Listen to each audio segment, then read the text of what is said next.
پروردگار بحروں بر،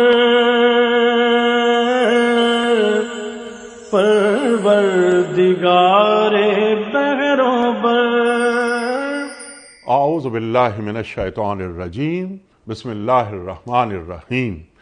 ان اللہ وملائکتہ یصلون علی النبی یا ایہا الذین آمنوا صلوا علیہ وسلموا تسلیما۔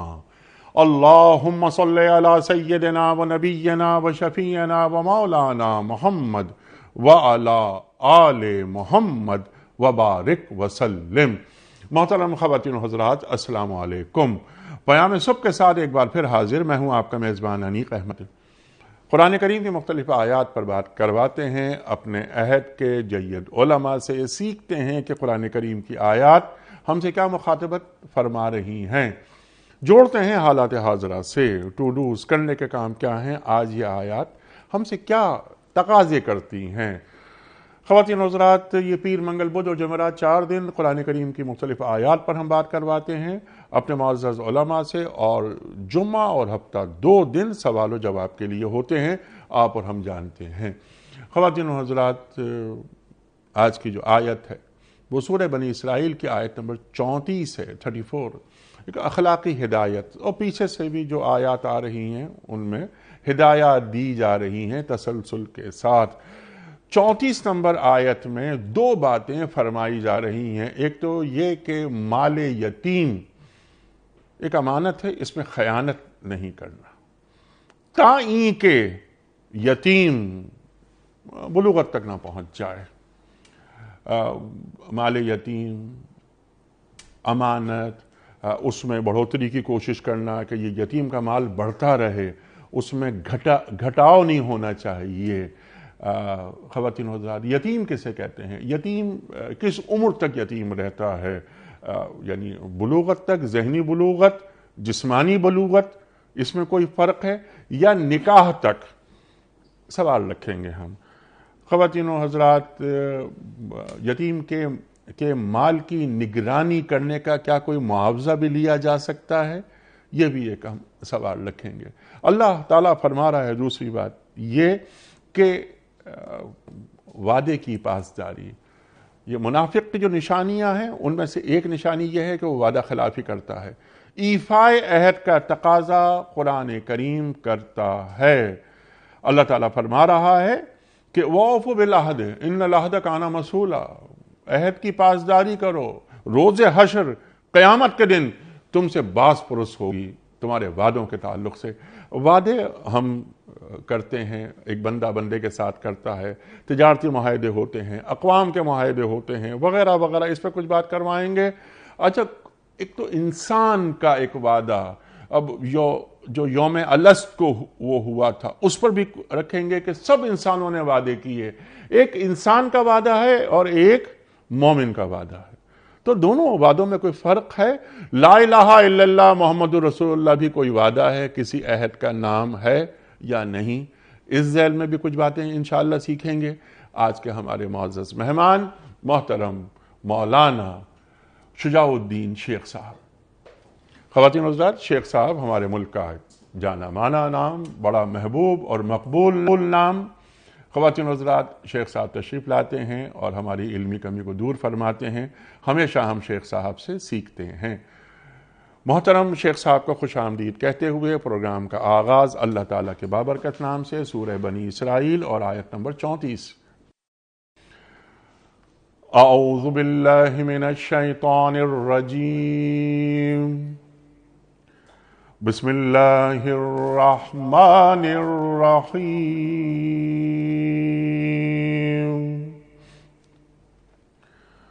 وَلَا تَقْرَبُوا مَالَ الْيَتِيمِ إِلَّا بِالَّتِي هِيَ أَحْسَنُ حَتَّى يَبْلُغَ أَشُدَّهُ وَأَوْفُوا بِالْعَهْدِ إِنَّ الْعَهْدَ كَانَ مَسْئُولًا۔ صدق اللہ العظیم۔ مال یتیم کے پاس نہ پھٹکو مگر احسن طریقے کے ساتھ، یہاں تک کہ وہ اپنے شباب کو پہنچ جائے۔ عہد کی پابندی کرو، بے شک عہد کے بارے میں تم کو جواب دہی کرنی ہوگی۔ صدق اللہ العظیم۔ خواتین حضرات، محترم شیخ صاحب کی خدمت میں اس سے پہلے کہ ہم آج کے پروگرام کے حوالے سے پہلا سوال رکھیں، کل کے پوچھے گئے سوال کا درست جواب اور آج کا سوال آپ کی خدمت میں۔ کل کا سوال یہ تھا کہ ہجرت مدینہ کے بعد سرکار دو عالم صلی اللہ علیہ وآلہ وسلم کی میزبانی کا شرف کس صحابی کو حاصل ہوا؟ درست جواب حضرت ابو ایوب انصاری رضی اللہ تعالی عنہ کو۔ آج کا سوال نوٹ فرما لیجئے، مسلمان دوران حج میدان عرفات میں کب جمع ہوتے ہیں؟ 9 ذی الحج کو یا 10 ذی الحج کو یا 8 ذی الحج کو؟ جو درست جواب آپ سمجھتے ہوں روانہ فرمائیے۔ ہمارے فون نمبرز ہیں 00922134527 ہمارا دوسرا فون نمبر ہے 009221343000980 ہمارا ای میل ایڈریس ps@dunyatv.tv ہمارا SMS کا نمبر 3031 اور ہمارا واٹس ایپ کا نمبر ہے 009232182509194۔ حضرت ارشاد فرمائیے۔ تسلسل کے ساتھ بات آگے بڑھ رہی ہے، اخلاقی ہدایات سکھائی جا رہی ہیں، بتائی جا رہی ہیں کہ دیکھو ایک بندہ مومن کس انداز سے زندگی بسر کرتا ہے۔ اگلی ہدایت یہ مال یتیم، اس کی حفاظت کرنا یہ امانت ہے۔ ارشاد۔ نحمدہ ونصلی علی رسولہ الکریم، اما بعد، بسم اللہ الرحمن الرحیم، اللہم صلی علی محمد وعلی آل محمد وبارک وسلم۔ انیس صاحب، جیسے کہ آپ نے فرمایا کہ تسلسل سے گفتگو آگے بڑھ رہی ہے، قرآن حکیم کا یہ مقام بہت قیمتی اس اعتبار سے ہے، یعنی میں عرض کر رہا ہوں سورہ بنی اسرائیل کا 3 اور 4 رکوع، آیت نمبر 23 سے اس کا آغاز ہوتا ہے، آیت نمبر 40 پر یہ 4 رکوع مکمل ہوتا ہے۔ حضرت عبداللہ بن عباس رضی اللہ عنہ جو تفسیر میں امام صحابہ کرام میں رضی اللہ تعالی عنہ اجمعین، وہ فرماتے کہ اس مقام پر جو تورات کے 10 بڑے احکامات ہیں، احکامات 10 یا 10 کمانڈمنٹس جو ہیں، ان کا قرآنک ورژن ہے جو ہمارے سامنے اس مقام پر آتا ہے۔ اسلام نے جو دینی جو معاشرتی ہدایات ہمیں عطا فرمائی، جا بجا قرآن حکیم ان کا ذکر آتا ہے۔ سورہ البقرہ کی آیت نمبر 83 ہے، سورہ نساء کی آیت نمبر 36 ہے، سورۃ الانعام کی آیت نمبر 151 152 ہے۔ البتہ اس سارے معاشرتی ہدایات کے مجموعے کا جو بیان قرآن میں ہے، اس کا کلائمیکس اور نقطہ عروج یہ 2 رکوع ہیں جو سورہ بنی اسرائیل میں ہمارے سامنے آ رہے ہیں۔ پھر ایک اور اعتبار سے اس کی جو ترتیب نزول کا وقت ہے اس کو بھی دیکھیے کہ اسی سورہ بنی اسرائیل میں بنی اسرائیل کا ذکر آ رہا ہے جن میں یہود شامل ہیں، اور اسی سورہ بنی اسرائیل میں ہجرت کا ذکر بھی آ رہا ہے۔ تو جب رسول اللہ علیہ السلام ہجرت فرما کر یثرب یعنی مدینہ شریف جائیں گے، یہود سے بھی سابقہ پیش آئے گا، تو بنی اسرائیل کی ہسٹری بھی آ رہی ہے۔ وہاں مسلمان کو ایک معاشرہ قائم کرنے کا موقع ملے گا۔ اس معاشرے کو اللہ تعالیٰ کیسا دیکھنا چاہتا ہے، وہ ہدایات ہیں جو اللہ تعالیٰ نے ہجرت کے ذکر کے ساتھ، جو کہ آگے سورہ بنی اسرائیل کی آیت 80 اور 81 میں ہے، ہجرت کا بیان بعد میں، ہجرت کے بعد تمہیں ٹھکانہ میسر آئے گا، مسلمانوں وہ معاشرہ کیسا قائم ہونا چاہیے، وہ رہنمائی اللہ تعالیٰ پہلے عطا فرما رہا ہے۔ اسی طرح ہم جانتے ہیں کہ سورہ بنی اسرائیل کے شروع میں معراج کے واقعے کا ذکر ہے، سبحان الذی اسری بعبدہ، تو معراج کا واقعہ کیا ہے؟ سبحان اللہ۔ علامہ مناظر احسن گیلانی رحمۃ اللہ علیہ نے بڑا خوبصورت وہ ان کا جو چھوٹی سی کتاب ہے النبی الخاتم، بہت مختصر لیکن بڑا پیارا انداز ہے، خوبصورت انداز۔ وہ کہتے ہیں زمین والوں نے دبانے، مٹانے، ناکام کرنے کی معاذ اللہ ساری کوششیں کر ڈالی، خالق کائنات نے گویا حوالے کر رکھا تھا، اچھی طرح دیکھ لو ہمارے پیغمبر کے پائے ثبات میں تمہیں کوئی لغزش نظر نہیں آئے گی، کوئی کمی استقامت میں نظر نہیں آئے گی۔ تو زمین والوں نے مٹانے، دبانے اور ناکام کرنے کی معاذ اللہ ساری کوششیں کر ڈالی، تب رب کائنات نے عروج کی انتہا کا فیصلہ فرما دیا۔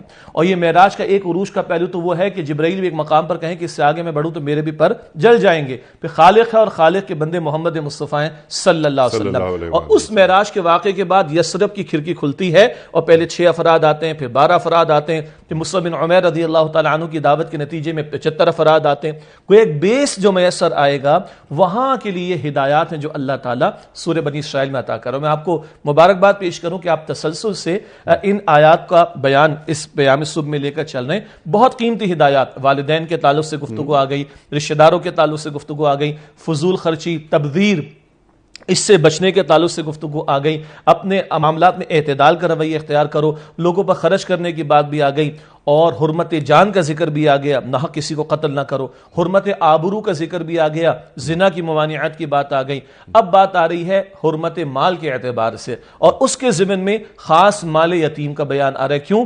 یتیم معاشرے کا وہ طبقہ ہے جو سب سے زیادہ ڈپرائیوڈ آف، آپ اس کو کہہ سکتے ہیں، کمزور صحیح تر الفاظوں کا کہہ سکتے ہیں، اور اس کا حق مارنا بھی بائیں ہاتھ کا کھیل ہوا کرتا ہے۔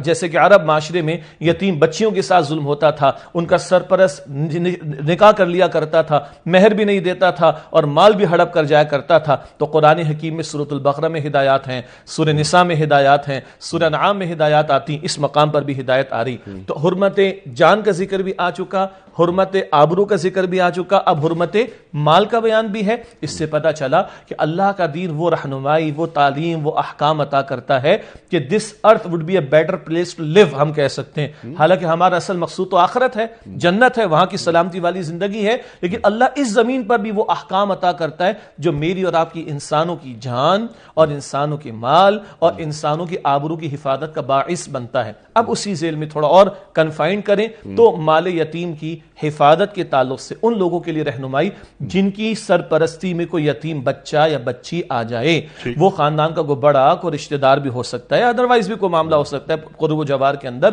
تو وہ لوگ کہ جن کے زیر نگرانی کوئی یتیم بچہ یا بچی آ جائے، ان کے لیے بھی ہدایت۔ اور ابھی تھوڑی دیر پہلے میں مطالعہ کر رہا تھا، ہمارے مفسرین نے لکھا اور خوب لکھا، اللہ کے پیغمبر صلی اللہ علیہ وسلم کی ایک حدیث کو ذکر کر کے کہ جس کا کوئی ولی نہیں اس کا ولی میں ہوں، جس کی سرپرستی کرنے والا کوئی نہیں ہے، جس کی کفالت کرنے والا کوئی نہیں ہے، تو میں اس کی سرپرستی کرنے والا اور میں اس کی کفالت کرنے والا۔ اس حدیث مبارک کی روشنی میں فقہا نے لکھا کہ یہ پھر اسلامی ریاست کی بھی ذمہ داری ہوگی کہ معاشرے کے کمزور طبقات اگر وہ بیچارے ڈپرائیوڈ آف ہیں یا وہ معاش کی محنت میں پیچھے رہ گئے یا ان کی کفالت کرنے والا کوئی نہ ہو، تو پھر ریاست کے سربراہ کی ذمہ داری ہے کہ ایسے کمزور طبقات کی سرپرستی کرے۔ اور کیونکہ پلیسنگ کب آ رہی ہے یا نزول کا وقت کیا آ رہا ہے، مدینہ شریف ہجرت ہوگی، ایک ٹھکانہ میسر آئے گا، آج مسلمانوں کا معاشرہ قائم ہوگا، کل مسلمانوں کی اسلامی ریاست بھی قائم ہو جائے گی۔ تو اشارہ ہو رہا ہے افراد بھی یہ کام کریں گے کہ جن کی زیر نگرانی کوئی یتیم آ جائے، اور اگر کوئی یتیم بچہ یا بچی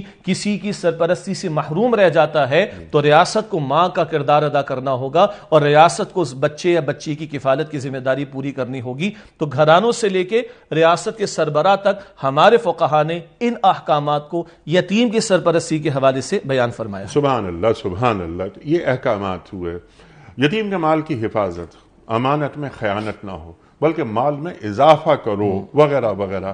اس سے پہلے کہ میں اسی جزیات میں بھی جاؤں کہ بلوغت، یہاں تک قرآن کریم فرما رہا ہے یہاں تک کہ وہ بالغ نہ ہو جائے، جسمانی بلوغت، ذہنی بلوغت، اس پر بھی ہم ذرا سا بعد میں بات کروائیں گے آپ سے، سیکھیں گے آپ سے۔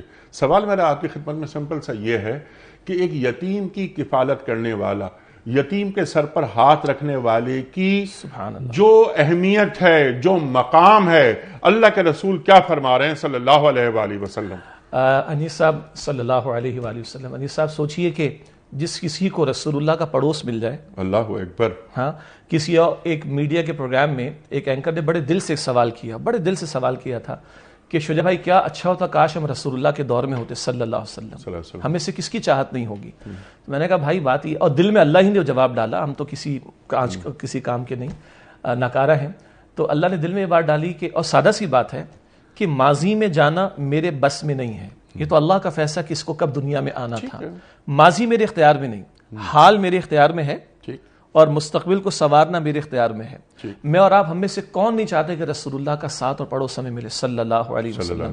تو اللہ کے پیغمبر علیہ السلام فرماتے ہیں، بچے کو یہ حدیث یاد ہے، صحیح بخاری شریف میں ہے، حضور کا مبارک ہاتھ، ہم تو بس سمجھانے کے لیے اپنا ہاتھ استعمال کرتے ہیں نا، یہ بھی ادب صحابہ نے سکھایا ہے، تفصیل اس واقعے کے پیچھے، لیکن میں چاہتا ہوں کہ آ جائے، ہم بھی اشارہ کرتے ہیں نا 2 انگلیاں فوراً، تو ایک صحابی اپنے رضی اللہ عنہ اپنے شاگردوں کو قربانی کے جانور کے مسائل سمجھا رہے تھے، اور پھر انہوں نے حضور کا حوالہ دیا کہ اللہ کے رسول علیہ السلام نے فرمایا اگر ایک فلاں عیب ہو تو قربانی درست نہیں ہوگی، یہ عیب ہو تو قربانی درست نہیں ہوگی، یہ عیب ہو تو قربانی درست نہیں ہوگی، یہ عیب ہو تو قربانی درست نہیں ہوگی۔ اس کے بعد وہ صحابی کیا ادب سکھا گئے ہمیں رضی اللہ عنہ، وہ صحابی فرماتے ہیں رضی اللہ عنہ، بھائی یہ میرا ہاتھ ہے، وہ ہاتھ جو ہم نے دیکھا تھا وہ امام الانبیاء کا ہاتھ تھا، وہ جو انگلیوں سے اشارہ ہوا تھا وہ امام الانبیاء کا ہاتھ تھا صلی اللہ علیہ وسلم۔ ادب سیکھنا ہے تو اللہ کے پیغمبر علیہ السلام کا ادب ان کے پیارے صحابہ سے سیکھنا. اللہ اکبر. ہم کتنے آرام سے حدیث سنا دیتے. میں بھی وہی سنانے لگا تھا کہ اللہ کے رسول علیہ السلام فرماتے کہ میں اور یتیم کی کفالت کرنے والا ایسے آخرت میں جنت میں ساتھ ہوں گے. اور اللہ کے پیارے پیغمبر علیہ السلام نے اپنے مبارک ہاتھ کی یہ دونوں انگلیاں ملا کر دکھائیں, ایسے ہم ساتھ ہوں گے. تو میں اور آپ ہم میں سے کون نہیں چاہتا کہ یتیم کہ حضور علیہ السلام کا پڑوس اور ساتھ ہمیں میسر آئے. تو اگر ہم چاہتے ہیں اور یقیناً چاہتے ہیں تو اس کے حصول کا ایک طریقہ کیا ہے؟ کسی یتیم کے سر پر ہاتھ رکھنا اور اس کی کفالت کا بندوبست کرنا, اس کے کام آنے کی کوشش کرنا. جیسے اللہ کے پیغمبر صلی اللہ علیہ وسلم نے ارشاد فرمایا مسلمانوں کے گھروں میں سے بہترین گھر وہ ہے جہاں کسی یتیم کے ساتھ بھلا سلوک ہوتا ہو. حضور علیہ السلام نے فرمایا کسی بیوہ اور یتیم کی کفالت میں محنت کرنے والا, دوڑ بھاگ کرنے والا ایسے ہی ہے جیسے کہ کوئی فی سبیل اللہ اللہ تعالیٰ کی راہ میں لگا ہوا ہو. اور فی سبیل اللہ کے الفاظ اکثر و بیشتر قتال فی سبیل اللہ کے لیے بھی آتے ہیں. اسی طرح اللہ کے پیارے پیغمبر علیہ السلام کے سامنے, بلکہ اب جو بات آ رہی ہے انیس صاحب, ہم بڑی ایسی دنیا میں آج جی رہے ہیں جہاں مادہ پرستی کا دورہ ہے, نفسیاتی امراض اور قلبی امراض بہت بڑھ گئے ہیں اور دلوں کی سختی ہم سبھی جانتے ہیں. ایک صاحب آتے اللہ کے پیارے رسول صلی اللہ علیہ وسلم کے پاس اور عرض کرتے ہیں یا رسول اللہ میرا دل بڑا سخت ہو گیا, دل میں سختی آ گئی, ہو جاتا ہے انسان ہے. تو آپ صلی اللہ علیہ وسلم ارشاد فرمایا جاؤ کسی یتیم کے سر پر ہاتھ پھیرو, کسی یتیم کے سر پر دست شفقت رکھو, اللہ تمہارے دل کو نرمی عطا فرما دے گا. یہ ہے جو اللہ کے پیارے پیغمبر علیہ السلام ہمیں یتیموں کے بارے میں تعلیم عطا کر رہے ہیں. سبحان اللہ سبحان اللہ. اب یہ یتیم کے مال کی حفاظت کرنا, یتیم کہتے کسے ہیں؟ بلکہ پہلا سوال تو میرا آپ کی خدمت میں یہ ہے, اور یتیم کس عمر تک اسے ہم یتیم کے خانے میں رکھیں گے؟ بلوغت کی عمر کیا ہوتی ہے؟ یہ جسمانی بلوغت یا ذہنی بلوغت؟ جی کس کی بات ہو رہی ہے؟ جی دیکھیے عام طور پر شریعت کے اکثر و بیشتر احکامات وہ لاگو ہوتے ہیں بلوغت کے ساتھ. جیسے بہت مشہور ایک اصول ہے کہ شریعت کا کوئی حکم لاگو ہونے کے لیے کسی کا مسلمان ہونا اور عاقل ہونا اور بالغ ہونا شرط ہے. تو جب یہ کہا جاتا ہے تو اس سے مراد وہی جسمانی بلوغت کا معاملہ ہے کہ فلاں سمٹمز یا علامات ظاہر ہو جائیں تو لڑکا وہ بالغ ہو جاتا ہے, فلاں سمٹمز یا علامات ظاہر ہو جائیں تو ایک بچی وہ بالغ ہو جاتی ہے. تو اب شریعت کے احکامات لاگو ہو جائیں گے. اچھا, عموم کے اعتبار سے ایک بچہ یا بچی جس کے والد کا انتقال ہو گیا ہے اس کو ہم یتیم کہتے ہیں. اب سوال ہے کہ یتیم کب تک کہا جائے گا؟ یہاں تو ایک بندہ 40 سال کا ہو جاتا ہے کہتے ہیں میں بھی یتیم ہوں, تو ایسا نہیں ہے. تو اس میں ایک لائن تو ڈرا کی جائے گی کہ بلوغت کی عمر جو جسمانی بلوغت کی عمر ہے وہی اپلائی کی جاتی ہے کہ ہاں بھئی یہ بچہ اب بالغ ہو چکا ہے تو اب یہ اس کیٹیگری سے نکل جائے گا. لیکن یہاں بڑا دلچسپ نقطہ ہے جو آپ نے اشارہ بھی کیا کہ کیا آیا جسمانی بلوغت مراد ہے یا ذہنی بلوغت بھی مراد ہے؟ اب جیسے یہاں پر کہا جا رہا ہے کہ یتیم کے مال کے ساتھ بھلا معاملہ کرو اور اس کی حفاظت کرو یہاں تک کہ وہ حتی یبلغ اشدہ, اپنی جوانی کی, اس کا ترجمہ جوانی کی عمر بھی کیا گیا, اس کا ترجمہ شعور کی عمر بھی کیا گیا. وہاں کیا مراد ہے؟ ظاہری بات ایک سرپرست کے پاس ایک بچہ آ گیا ہے, یتیم بچہ یا بچی, تو اس سرپرست کے پاس اس یتیم بچے یا بچی کا مال بھی آ گیا, اب اس کی ذمہ داری ہے. تو اس مقام پر بھی ذکر ہے, سورۃ البقرہ میں بھی ذکر آتا ہے, سورۃ النساء میں بھی ذکر آتا ہے کہ تم اچھی طرح جب ان میں پاؤ کہ سمجھ بوجھ آ گئی ہے. اس کا تعلق وہ جسمانی بلوغت سے نہیں, اس کا شعوری بلوغت سے ہے, ذہنی بلوغت سے ہے, جب وہ اس قابل ہو کہ اپنے مال کی خود حفاظت کر سکے گا. اچھا, فقہا نے یہ بھی سمجھایا کبھی مارکیٹ بھیج کے اس سے سودا منگوا لو, کبھی اس سے کچھ پرچیزنگ کروا لو. آج کے اعتبار سے کہیں گے کوئی ایسے معاملہ جن میں پیچیدگی زیادہ ہوتی ہے, کچھ ٹیکنالوجی بیس ٹرانزیکشنز وغیرہ ہوتی ہیں, بینک اکاؤنٹ ہے, ATM کارڈ وغیرہ جو کچھ بھی ہے, جب یہ اس معاملے میں سمجھ بوجھ والا ہو جائے تب اس کا مال اس کے حوالے کیا جائے. تو حاصل کلام یہ نہیں کہا جا سکتا کہ 40 برس کا بندہ بھی کہا جی میں بھی یتیم ہوں. تو کب تک یتیم کہا جائے گا؟ کہ جب وہ جسمانی طور پر بالغ نہ ہو جائے. لیکن شریعت کا یہ حکم کہ یتیم جس کی سرپرستی میں ہے وہ مال اس کے حوالے کب کرے, وہ ذہنی بلوغت کا معاملہ ہے, وہ شعور کی پختگی کا معاملہ ہے. جب وہ اپنے معاملات کو سمجھنے کے قابل ہو تب اس کا مال اس کے حوالے کیا جائے. ٹھیک, یعنی ایک یتیم اپنے مفاد کی حفاظت کر سکتا ہو, ٹھیک ہے, بالکل صحیح. لیکن اگر ایک یتیم وہ 18 سال کا ہوا, 20 سال کا ہوا, 25 سال کا ہوا, لیکن اس کی جو ذہنی استعداد ہے وہ اگر کم ہے تو کیا اس کا مال اس کے حوالے کیا جا سکتا ہے؟ نہیں، قرآن حکیم ایک جگہ فرماتا ہے کہ دیکھو جس مال کو اللہ تعالیٰ نے تمہاری زندگی گزارنے کا باعث اور ذریعہ بنایا اسے ضائع نہ کرنا. جی ہاں. اسی کے ذیل میں فقہا لکھتے ہیں کہ ایسا بچہ یا بچی اب وہ بڑا بھی ہو گیا جی ہاں. لیکن ابھی وہ اپنے معاملات خاص طور پر فائنینشیل ایشوز جی جی. کو سمجھنے اور ڈیل کرنے کے قابل نہیں ہے تو اس کے حوالے اگر تم مال کر دو گے تو تم گویا کہ اس مال کو ضائع کرنے کا باعث بن جاؤ گے. اور یہ پاسبلٹی ہے کہ کسی کی ذہنی بلوغت 18 میں بھی آ جاتی ہے اور کسی کی 25 میں جا کر آ رہی ہوتی ہے تو یہ اس سرپرست کو ایویلویٹ کرنا پڑے گا تاکہ مال ضائع نہ ہو اور اس وقت اس بچے کے یا لڑکے یا لڑکی کے ہاتھ میں آئے کہ جب وہ اپنے معاملات کو خود ڈیل کرنے کی پوزیشن میں آ چکا. سبحان اللہ سبحان اللہ. اس میں ایک نقطہ اور اس کو آپ کی اجازت سے ارشاد ارشاد. مال بہرحال اللہ کی نعمت ہے. ہاں. حلال پر کمانا، جائز میں خرچ کرنا، یہ تقاضا پورا ہو. مال نعمت ہے تو اس کو ضائع کرنے کی اجازت دی. بلکہ اسی تسلسل میں وہ جو ان المبذرین کانوا اخوان الشیاطین آیا کہ مال کو بیجا اڑانے والے شیاطین کے بھائی ہیں. جیسے وہ مال بیجا اڑانا غلط ہے، اسی طرح ایسے کے حوالے کر دینا کہ جو اس کو سنبھال نہ سکے اور ضائع کر دے، یہ حوالے کر دینا بھی غلط ہوگا. تو وہ شعوری پختگی اس کی دیکھنا ضروری ہوگی، چاہے وہ 18 میں آئے، 22 میں آئے، 23 میں جا کر. ٹھیک ہے.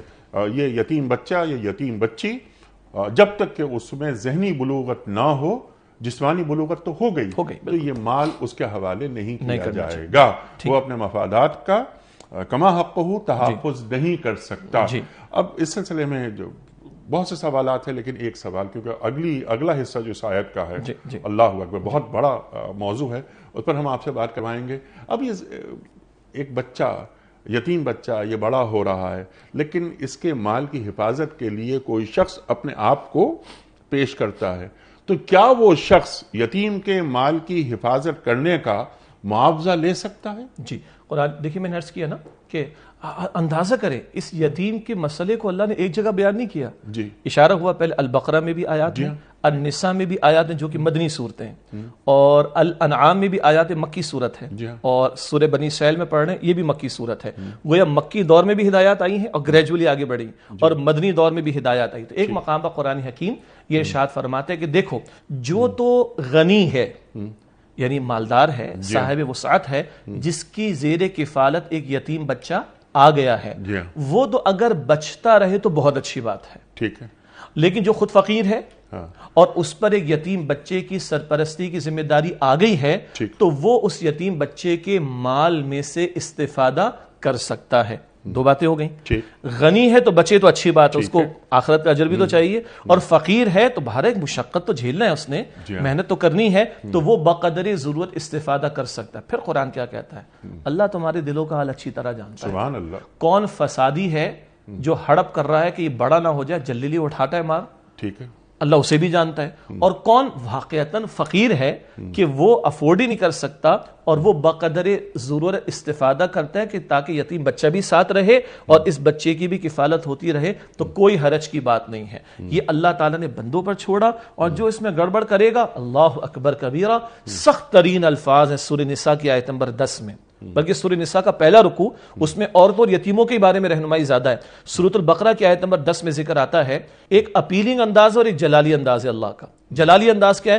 جو یتیم کا مال ہڑپ کرتے ہیں وہ اپنے پیٹ میں جہنم کے انگارے بھر رہے ہیں. یہ جہنم کے انگارے جو اپنے پیٹ میں بھر رہے ہیں. اور مجھے معاف کیجئے گا انیس صاحب، ہمارے کتنے بائیں ہاتھ کا کھیل ہے کہ ایک شخص کے بھائی کا انتقال ہوتا ہے تو وہ اپنی بیوہ بھاوج کا بھی مال ہڑپ کرتا ہے، اپنے بھتیجوں اور بھتیجیوں کا بھی مال ہڑپ کر رہا ہوتا ہے، کوئی بڑا ہے تو وہ چھوٹوں کا ہڑپ کر رہا ہوتا ہے، اور اس کو لوگوں نے بائیں ہاتھ کا کھیل سمجھا. اللہ یتیم کے بارے میں کہتے ہیں یہ تم اپنے پیٹ میں جہنم کے انگارے بھر رہے ہو. اللہ حفاظت فرمائے. اچھا، اسی سورہ نساء میں اس مقام پر اللہ نے ایک بڑا اپیلک انداز رکھا ہے. اللہ کا کلام دیکھیں، اللہ کہتا ہے تم یہ سوچو، اس کا حاصل میں عرض کر رہا ہوں، اگر تم آج انتقال کر جاؤ تو تمہاری کیا خواہش ہوگی تمہارے بچوں کے بارے میں جو یتیم ہو جائیں. تو آج میں کیا سوچوں گا اگر بھائی میرے انتقال ہو جائے، میرے بچے چھوٹے ہوں تو کوئی ان کی کفالت کرے نا. تو تمہارے پاس اگر کسی کا بچہ اس کیفیت میں آ گیا تو تم اس کے لیے یہی پسند کرو. اور یہاں حضور کی حدیث سامنے رہے صلی اللہ علیہ وسلم، تم میں سے کوئی مومن نہیں ہو سکتا جب تک کہ اپنے بھائی کے لیے وہی بات پسند نہ کرے جو اپنے لیے پسند کرتا ہے. تو ایک اپیلنگ انداز ہے، بشارت والا، ترغیب والا، انسپریشن والا، اور ایک جلالی انداز ہے کہ اگر یتیم کا مال ہڑپ کرتے ہو تو تم اپنے پیٹ میں جہنم کے انگارے بھر رہے ہو. سبحان اللہ سبحان اللہ. بہتر یہ ہے کہ یتیم کے مال کی حفاظت کا معاوضہ نہ لیا حتی جائے، الامکان. لیکن اگر مفلسی ہے جی تو معمولی سا معاوضہ لے لیا جائے. اللہ تعالیٰ نگرانی کر رہا ہے. اور یہاں پر عرض کروں، آپ معمولی سا کیا ہے وہ اندر کا مفتی بتا دے گا. جی ہاں، اور اللہ کے رسول کی حدیث ہے استفتی قلبک، اپنے دل سے فتویٰ لو. لوگ کچھ بھی تمہیں کہیں، شرعی معاملات میں فتویٰ لیا جانا چاہیے، ہم قائل ہیں، لیکن اندر کا مفتی بھی، اگر میں سلامتی پر ہوں، انشاءاللہ نیک نیت ہوں، اندر کا مفتی بتا دے گا کہ میں کتنا لے سکتا ہوں، یہ ٹھیک ہے، اور کہاں میں گڑبڑ کر رہا ہوں، اندر سے جواب آ جائے گی، اندر سے جواب آ جائے گا، کیونکہ اللہ تعالیٰ نے میرے باطن میں فَأَلْهَمَهَا فُجُورَهَا وَتَقْوَاهَا نیکی اور بدی کا بنیادی شعور رکھا ہوا ہے. تو جو بقدر ضرورت مجبور ہو گیا وہ لے سکتا ہے، شریعت اجازت دیتی ہے. لیکن جیسا آپ نے فرمایا کہ بچے تو بہت اچھی بات، قرآن کہتا ہے، اور ضرورت پیش آ جائے تو بقدر ضرورت لے لے. اور دل کا حال کون جانتا ہے؟ اللہ سبحانہ اللہ سے زیادہ کون جان سکتا ہے، جو میری شہرت سے بھی زیادہ میرے قریب. ٹھیک ہے.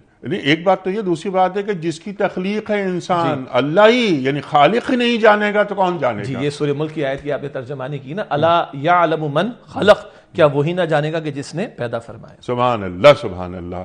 اب جیسا آپ نے بات فرمائی تھی، پورا اس کا پس منظر، ریاست، مکی صورت لیکن مدینہ، ریاست، اخلاقی ہدایات، معاشروں کی ترتیب تشکیل کیسے ہوتی ہے، وہ اللہ تعالیٰ تیار کر رہا ہے، ذہن انسانی کو شعور کی سطح بلند کر رہا ہے. یتیم تمہارے معاشرے میں ہوں گے، دیکھو ان کا اس طرح خیال رکھنا. فوراً اسی آیت کے اندر وَأَوْفُوا بِالْعَهْدِ إِنَّ الْعَهْدَ كَانَ مَسْئُولًا. اللہ اکبر اللہ اکبر. وعدوں کی پاسداری کرو. روز حشر تم سے تمہارے وعدوں کے تعلق سے پوچھا جائے گا، سوال کیا جائے گا. کس عہد کی بات ہو رہی ہے؟ پہلا سوال. ٹھیک، آپ کی اجازت سے ایک بہت پیاری حدیث اور ذہن میں آئی ترغیب و تشویق کے لیے، پھر ہم انشاءاللہ وعدے پر آ جائیں گے. بخاری شریف میں ہے، اللہ کے پیغمبر علیہ السلام فرماتے ہیں هل تنصرون وترزقون الا بضعفائکم. دیکھو تمہاری مدد کی جاتی ہے اور تمہیں رزق عطا کیا جاتا ہے تمہارے کمزوروں کی وجہ سے. اگر میرے بوڑھے ماں باپ ہوں تو وہ بھی کمزور ہیں، بیوی عورت ہونے ناطے کمزور ہے، اولاد بچے ہیں چھوٹے ہیں کمزور ہیں، یتیم کفالت میں آ گیا کمزور ہے، کوئی بوڑھا بوڑھی ساس سسر وغیرہ کوئی رشتہ دار کفالت میں آ گیا، چچا تایا دادا دادی نانا نانی، یہ سب کمزور ہیں. اور اللہ کے رسول علیہ السلام فرما رہے تمہیں رزق عطا ہوتا ہے تمہارے کمزوروں کی وجہ سے، اور تمہاری مدد کی جاتی تمہارے کمزوروں کی وجہ سے. ہمارا خیال ہے کہ ہماری عقل، ہماری انٹیلیکٹ اور ہماری ایکسپرٹیز پر مل رہا ہے، نہ. اللہ کے پیارے رسول علیہ السلام فرماتے ہیں ان کے ساتھ بھلا سلوک کرو، اللہ ان کے طفیل تمہیں عطا فرمائے گا، تمہاری مدد فرمائے گا. اللہ مجھے بھی عمل کی توفیق دے، ہم سب کو عمل کی توفیق دے. اب آئیے جو آگے اللہ عہد کا ذکر کرتا ہے، اس پر بات ہم کرتے ہیں، لیکن ہمارے معاشرے کا ایک پہلو ذرا سامنے رکھ لیں. ہم لوگ کہتے ہیں کہ وہ وعدے کیا جو وفا ہو جائے، اور وہ قرض ہی کیا جو ادا ہو جائے. یہ آج ہماری عام نارمز ہیں سوسائٹی کے اندر. ہم وعدے کو کہتے ہیں، کوئی میثاق تھوڑی کیا تھا ہم نے، کوئی وہ مقدس وہ کتاب تھوڑی تھی، معاذ اللہ. ہم بڑے آرام سے، اور یہ آیت کریمہ کیا کہتی ہے؟ پہلے تو اللہ حکم دیتا ہے وَأَوْفُوا بِالْعَهْدِ، عہد کو پورا کرو، وعدے کو پورا کرو. إِنَّ الْعَهْدَ كَانَ مَسْئُولًا، بے شک وعدے کے بارے میں سوال ہوگا. This should not be taken light، کہ اس کو ہم اگنور کر دیں، نظر انداز کر دیں. یہاں لاکھ وعدہ خلافیاں لوگ کریں، خیانت کریں، جھوٹ بولیں، چیٹنگ کریں، گلے کاٹیں، معاہدوں کی پاسداری کریں، کچھ بھی ہو جائے، کل اللہ کے جواب دینا ہے. اور یہ اللہ کہہ رہا ہے میں پوچھوں گا. میں اللہ فرما رہا ہے میں پوچھوں گا. تو اللہ کی عدالت میں یہ نہیں چلے گا کہ باہر سے فون آ جائے گا تو چھوڑ دیے جاؤ گے. ہاں معاف کیجیے گا، بس سخت بات ہے. لوگ کہتے ہیں ہم وکیل تھوڑی کرتے ہیں، ہم تو جج خرید لیتے ہیں. آج کل تو یہ چل رہا ہے نا ہماری سوسائٹی میں. تو اللہ چلنے دے رہا ہے کیونکہ دنیا دارالعمل ہے. یہ کر لو جو تم نے کرنا ہے. ان العہد کان مسئولا، بے شک اللہ تعالیٰ فرماتا ہے عہد کے بارے میں سوال کیا جائے گا. اب جو سوال آپ کی طرف سے کہ اس عہد سے کیا مراد ہے، آپ نے انٹرو میں اشارہ بھی فرمایا کہ وعدے وہ بھی ہیں جو اللہ سے کیے گئے ہیں، وعدے وہ بھی جو بندوں کے ساتھ کیے جاتے ہیں. پھر آپ نے ایک عہد الست کی طرف اشارہ کیا، سورہ الاعراف ہے، آیت نمبر 172 ہے، حدیث بخاری کی اس پہ تفصیل ہے. سارے انسانوں کی روحوں کو پیدا کیا اللہ سبحانہ وتعالی نے. قرآن کہتا ہے سورہ اعراف آیت 172 میں، اللہ نے پوچھا الست بربکم، کیا میں تمہارا رب نہیں؟ قالوا بلا، سب نے کہا اے اللہ تو ہمارا رب ہے. ہاں جب بندے یکے بعد دیگرے دنیا میں آ رہے ہیں اور آتے گئے ہیں اور آتے چلے جائیں گے قیامت تک، تو اللہ نے انسان کے وجود میں اپنے تعارف کے تعلق سے بھی پوٹینشل رکھا ہوا ہے. اور اس خارج میں کائنات میں اللہ نے اپنی نشانیاں بھی رکھی ہیں. اللہ نے کتابیں بھی بھیجی، اللہ نے پیغمبروں کو بھی بھیجا، اسی وعدے کی یاد دہانی کرانے کے لیے کہ تم بندے ہو، تمہارا ایک خالق ہے، تم عبد ہو، تمہارا ایک معبود ہے، اور یہ عہد تم نے کیا تھا. پھر جب ایک بندے تک پیغمبر کی دعوت پہنچتی ہے تو وہ اسی وعدے کا اظہار کبھی ان الفاظ میں بھی کرتا ہے، وَقَالُوا سَمِعْنَا وَأَطَعْنَا، اور انہوں نے کہا کہ ہم نے سنا اور ہم نے اطاعت کی. یعنی شعوری طور پر بندہ جب کلمے کا اقرار کر لے، پیغمبر کی دعوت کو قبول کر لے، اور اب آخری پیغمبر محمد مصطفیٰ صلی اللہ علیہ وآلہ وسلم ہے، تو ان کی دعوت کو قبول کر کے اس پر لبئی کہنا، تو ہم اظہار کرتے ہیں اشہد ان لا الہ الا اللہ وحدہ لا شریک لہ واشہد ان محمدا عبدہ ورسولہ. تو اصلاً وہ عہد جو اللہ سے کیا وہ بھی اس میں مراد، اس کا اظہار بندہ دنیا میں آتا ہے اور پیغمبر کی دعوت سن کر قبول کرتا ہے تو وہ کلمے کا اظہار کر کے بھی کر رہا ہوتا ہے. اگر آپ مجھے اجازت دیں تو جب بندے نے کلمہ کہہ دیا تو ہینڈس اپ والا معاملہ ہو گیا. ٹھیک ہے، تو یہ اظہار اقرار میں تبدیل ہو گیا. اظہار اقرار میں تبدیل ہو گیا، لیکن دین کہتا ہے اقرار تصدیق میں بھی بدلنا چاہیے. اقرار باللسان بھی ہو، تصدیق بالقلب، تصدیق بالقلب. اقرار سے میں اسلام کے فولڈ میں داخل ہو گیا، تصدیق سے میں باعمل چلتا پھرتا اسلام کا نمائندہ نظر آؤں گا. اللہ ہمیں توفیق عطا فرمائے. سبحان اللہ. اچھا، تو یہ وعدہ اللہ سے، اس پر اور بھی ابھی بات کرتے ہیں انشاءاللہ تعالی. لیکن جیسے ہی میں کلمے کا اقرار کر لیتا ہوں، میں اپنی آزادی پر پابندی لگا دیتا ہوں. میں ایک دائرے کے اندر اپنے آپ کو سیٹ کر لیتا ہوں. اللہ کے رسول علیہ السلام کی حدیث بھی الدنیا سجن المؤمن، دنیا مومن کے لیے قید خانہ ہے، کافر کے لیے جنت ہے، جو چاہے سو کرے گا. مسلمان پابند ہے ادھر، جنت میں ہوگا وہ آزاد. ایک باؤنڈری سیٹ کر دی گئی. کبھی قرآن کہتا ہے تلک حدود اللہ، یہ اللہ کی حدود ہیں، فلا تقربوها، ان کے قریب نہ جاؤ، فلا تعتدوها، ان کو کراس نہ کرو. تو مومن پابند ہو کر رہتا ہے. میری مرضی یہ جملہ چلے گا نہیں، مسلمان کو زیب نہیں دیتا. اس نے تو اپنے آپ کو حوالے کر دیا. سبحان اللہ. اللہ کہتا ہے سورہ التوبہ آیت نمبر 111 میں، ان اللہ اشترى من المؤمنین انفسهم واموالهم بان لهم الجنہ. اللہ کہتے ہیں میں نے تو ایمان والوں سے ان کی جان اور مالوں کا سودا کر لیا، اس کی عوض ان کے لیے جنت ہے. یہ ترغیب کا انداز ہے. اللہ کو کسی سودے کی حاجت نہیں ہے، ہمیں حاجت ہوتی. اللہ ترغیب دلاتا ہے، یہ جان و مال میرے حکم کے تابع کر دے، تیرے لیے میں نے جنت کا وعدہ کیا. تو we are sold property, we are not for sale, we are already sold out.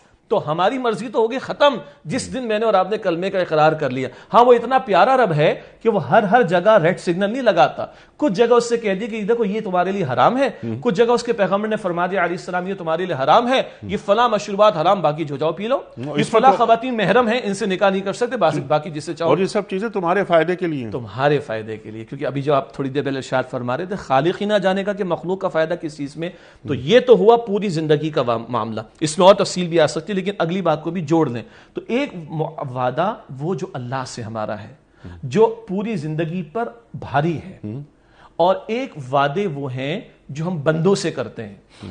بندوں سے وعدوں میں بھی دو اقسام بن جاتی ہیں. کچھ وعدے ہم لوگوں کے تحریری ہوا کرتے ہیں، ریٹن ہوتے ہیں، اور کچھ وعدے ہمارے یا تو وربل ہوتے ہیں یا by the virtue of the society وہ ہم پر امپلائیڈ ہوتے ہیں. کیا مطلب؟ میں جاب کرتا ہوں تو جاب کا ایگریمنٹ ہے، میں بزنس کرتا ہوں بزنس کا ایگریمنٹ ہے، دو اقوام ہیں ان کا، دو ملکوں کا ایگریمنٹ ہے. بندہ نکاح کرتا ہے، سبحان اللہ، لیگل ڈاکیومنٹ بناتا ہے وہ نکاح کی، لیکن کیا ہم نے اپنے نکاح نامے میں لکھوایا تھا کہ میرے ذمہ ہے کہ میں بیوی کی کفالت کروں گا؟ لکھوایا تھا؟ نہیں لکھوایا تھا. کیا ہم نے لکھوایا تھا کہ میرے بچوں کے تو میں کفالت کروں گا؟ نہیں. سوسائٹی بھی تسلیم کرتی، دین بھی تعلیم دیتا ہے اس کی، سوسائٹی بھی تسلیم کرتی ہے. یہ وجہ ہے کہ وہ باپ جو اپنے اولاد کی کفالت کا اہتمام نہ کرے، معاشرہ اس کو اچھا نہیں سمجھتا. ہمارے بچوں نے ہم سے کہیں معاہدہ کیا ہے کہ ہم نے ماں باپ کے ساتھ اچھا سلوک کرنا ہے؟ کہیں نہیں لکھا ہوا. لیکن اگر ہماری سوسائٹیاں ابھی زندہ ہیں ماشاءاللہ الحمدللہ، اگر اولاد نافرمانی پر اتر آئے تو معاشرہ اس کو اچھی نگاہوں سے نہیں دیکھتا. اس کو میں کہہ رہا تھا جو ہم لا میں پڑھتے ہیں implied agreement. They are not written but they are implied by the virtue of the society, by the understanding of the society. تو معاہدے چاہے لکھے ہوئے ہوں جن میں حقوق العباد بھی آتے ہیں، اور معاہدے چاہے وہ وربل یا امپلائڈ ہو جن میں حقوق العباد آتے ہیں، یہ ساری زندگی اس میں کور ہو جاتی ہے. اور اگر یہ کہا جائے کہ ایفائے عہد میں میری آپ کی انفرادی اجتماعی زندگی، میرے آپ کے بندوں کے ساتھ معاملات، میرے اور آپ کے خالق کے ساتھ معاملات سبھی آ جاتے ہیں، تو بالکل آ جاتے ہیں. زندگی کا کوئی گوشہ اس سے بچتا نہیں ہے. سبحان اللہ، سبحان اللہ. اچھا، یہ تو معاملات ہو گیا. معاملات وہ ہوئے کہ جو اللہ اور اللہ کے رسول صلی اللہ علیہ وآلہ وسلم کے تعلق سے کلمہ طیبہ ہم نے پڑھ لیا اور ہم پابند ہو گئے کہ اب میری مرضی نہیں چلے گی، اب یہ اللہ کی مرضی چلے گی. خیر اور شر، حلال حرام، حق باطل، جو میرا دین مجھے بتا رہا ہے میں اس پر عمل کرنے کا پابند ہوں. یہ تو ایک بہت بڑا کینوس ہو گیا. لیکن اس سلسلے میں ایک بات اور یوم الست کے حوالے سے ایک سوال اور رکھوں. یہ تو ہم نے اور آپ نے جو بات کی وہ بات کی اہل ایمان کے تعلق سے, صحیح, لیکن ہر روح نے وعدہ کیا ہے اللہ سے. بالکل. تو ہر ذی روح پر کیا تقاضا ہے اللہ تعالیٰ کا؟ بڑا دلچسپ نقطہ بھی ہے اور تھوڑا سا ٹیکنیکل بھی ہے. دلچسپ اس لیے کہ جو مسلمان نہیں ہے اسے کیا تقاضا ہے, جی ہاں, ایک بات, اور ٹیکنیکل اس تعلق سے کہ اگر کسی تک بالفرض اللہ کے پیغمبر علیہ السلام کی دعوت نہ پہنچے تو اس کا کیا بنے گا؟ جی ہاں, یہ بڑا ٹیکنیکل سوال ہے. اچھا, پہلا جو حصہ ہے اس کا کہ کیا تقاضا اس سے, تو بالکل آپ نے بجا فرمایا. اس وقت خالی جو آج مسلمان ہیں انہوں نے تھوڑی کہا تھا کہ اللہ تو ہمارا رب ہے, ہر ذی روح نے کہا تھا, ہر انسان نے کہا تھا. یہی وجہ ہے کہ ہر انسان کے اندر اللہ سبحانہ و تعالیٰ کی تعارف کے تعلق سے پوٹینشیل موجود ہے. اور ایک دفعہ آپ سیریز چلا چکے ہیں انہی نشستوں میں یا ایھا الناس کے الفاظ سے کہ اللہ تعالیٰ کی مخاطبت اور اللہ تعالیٰ کا کلام کرنے کا معاملہ صرف ایمان والوں سے نہیں ہے, وہ سارے انسانوں سے کلام کرتا ہے. پیغمبر علیہ السلام حجۃ الوداع پر کھڑے کے موقع پر تشریف رکھے ہوئے ہیں اور پھر خطبہ ارشاد فرما رہے ہیں تو یا ایھا الذین آمنوا نہیں کہہ رہے, یا ایھا الناس کہہ رہے ہیں. گویا یہ دعوت تو یونیورسل تمام انسانوں کے لیے ہے. تو مخاطبت تو ان سے بھی ہے, تقاضا تو ان سے بھی پہلا یہ ہے اللہ کو پہچانو اور اللہ کو مانو.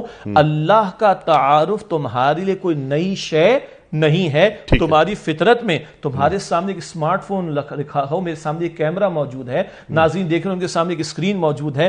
اگر میں کہوں کہ خود بخود بن گیا تو سب کہیں گے بھائی آپ نے دماغ کا علاج کرائیے جا کر. جب میں اس کیمرے کے بارے میں, اپنے اسمارٹ فون کے بارے میں, اپنی اسکرین کے بارے میں, اپنے قلم کے بارے میں, اپنے ٹیبل کرسی کے بارے میں ماننے کو تیار نہیں ہوں, تو 1400 برس پہلے کی ایک بوڑھی نے مجھے بتا دیا ارے کمبخت مارے میرا چرخہ چلائے میرے بغیر چلتا نہیں ہے, یہ کائنات کیسے خود بخود وجود میں آ سکتی ہے؟